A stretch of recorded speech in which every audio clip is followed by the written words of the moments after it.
Welcome back to our channel. Today, we're diving into one of the most complex and debated passages in the Bible, Ezekiel chapters 38 and 39. These chapters contain prophecies about Gog and Magog, which have sparked diverse interpretations among scholars. So, let's unravel the meanings behind these prophetic messages and their significance in God's overarching plan. First, it's important to understand that Gog and Magog appear not just in Ezekiel, but also in Revelation. However, they refer to different events occurring at different times. In Ezekiel, Gog is depicted as a leader from the land of Magog, initiating an attack against Israel. There are two primary theories regarding the timing of this battle. Theory 1 suggests that the battle occurs before the tribulation. Supporters of this view highlight the aftermath of the battle, which includes a 7-year cleanup and a 7-month burial of the dead. This indicates that Israel must have stability to manage these efforts before the chaos of the tribulation begins. Theory 2 posits that the battle takes place during the first part of the tribulation.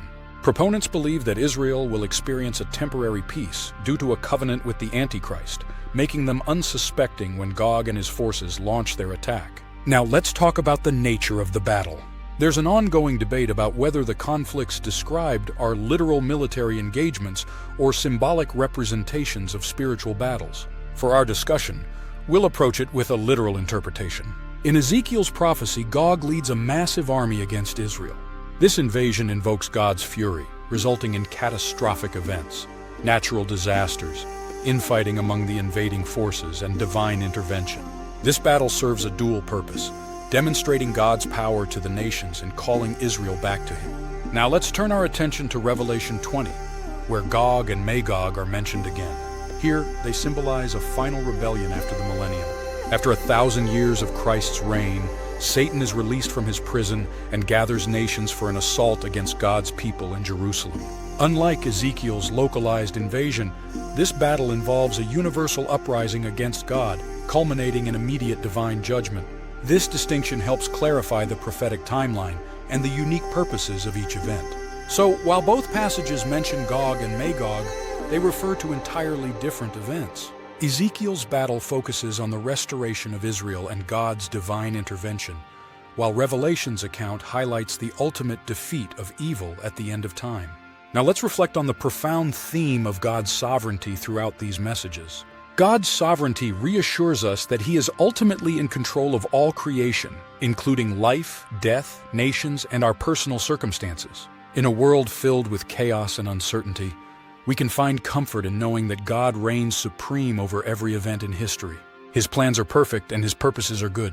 This truth is a source of hope for believers, affirming that all things work together for good for those who love Him.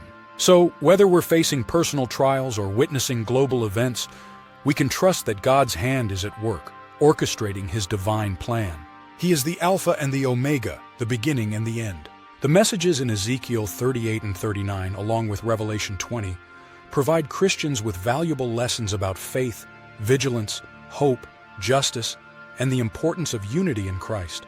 By reflecting on these themes, believers can cultivate a deeper understanding of God's character and His plans for humanity, encouraging them to live faithfully and purposefully in a world that often seems chaotic and uncertain. Thanks for joining us today as we explored these profound biblical messages. If you found this video insightful, please like, subscribe, and hit the notification bell for more content like this. Until next time, remember, God is in control, and His sovereignty brings peace in the midst of turmoil. God bless.